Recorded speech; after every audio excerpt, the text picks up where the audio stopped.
नमस्कार। Interdisciplinary refresher course managing online classes and को creating मूक 17.0 7 अगस्त से 21 अगस्त 2022 के मध्य आयोजित हो रहा है।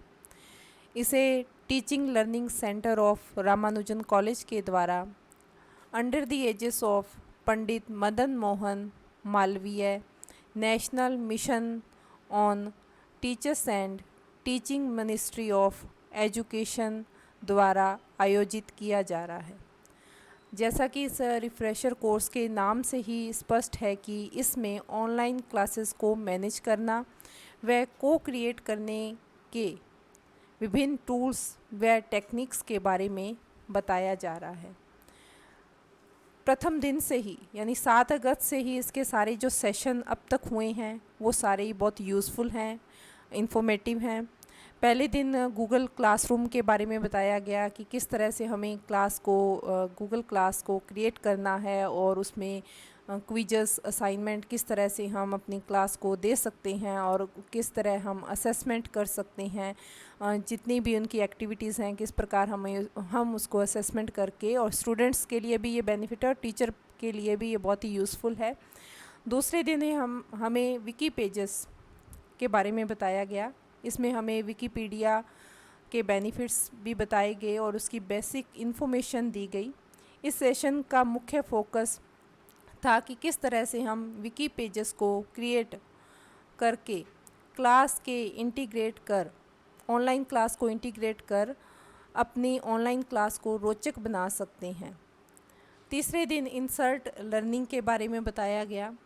इंसर्ट लर्निंग से हम किस तरह, जो हम टीचर्स हैं वो किस तरह एक वेबसाइट पर किसी भी वेब पेज पर जाकर उस वेब पेज को इन्फॉर्मेशन को किस तरह से इंसर्ट लर्निंग की मदद से उसमें क्वेश्चंस डिस्कशंस बना करके उस वेब पेज को अट्रैक्टिव बना सकते हैं और इसमें स्टूडेंट को एंगेज कर सकते हैं। चौथे दिन कॉग्निटिव एंगेजमेंट इन ऑनलाइन लर्निंग के बारे में बताया गया। इस सेशन में हम किस तरह स्टूडेंट्स से ऑनलाइन लर्निंग के लिए बूस्ट कर सकते हैं स्टूडेंट्स को, इसके बारे में हमें समझाया गया।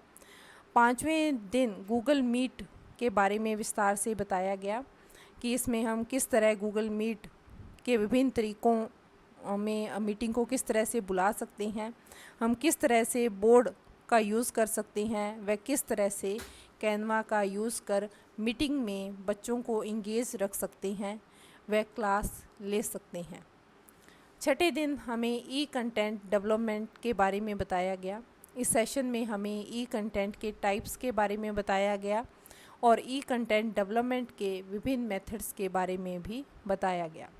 सातवें दिन हमें विभिन्न असेसमेंट टूल्स एंड मेथड्स के बारे में बताया गया। इसमें मुख्यतः क्विज़ एवं काहूत के बारे में बताया गया कि काहूत की मदद से हम क्विज़ को किस तरह, जो लर्निंग प्रोसेस है उसको किस तरह से इंटरेस्टिंग बना सकते हैं। काहूत के द्वारा जो क्विज़ क्रिएट की जाती हैं वो एक गेम की तरह बच्चे उसको अच्छे से सॉल्व करते हैं और गेम की वजह से वो बहुत ही बच्चों को अट्रैक्टिव भी लगती हैं और उसमें बच्चे इंटरेस्ट भी लेते हैं। तो ये बहुत ही यूज़फुल था क्विज़ क्रिएट करने के लिए काहूत।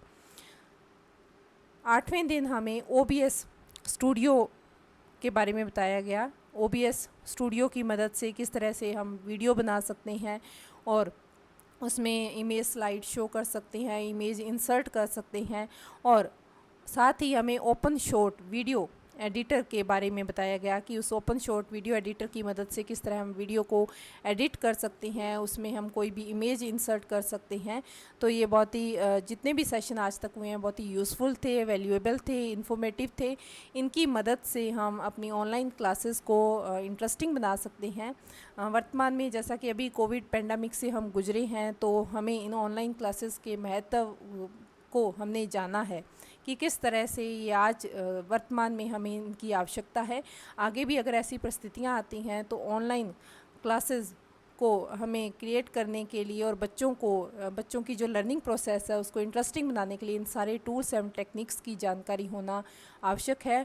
और जो इन टूल्स एवं टेक्निक्स की जानकारी इस रिफ्रेशर कोर्स के माध्यम से हमें प्रोवाइड की जा रही है और हम आशा करते हैं कि आगे वाले सेशन भी इतने ही महत्वपूर्ण होंगे।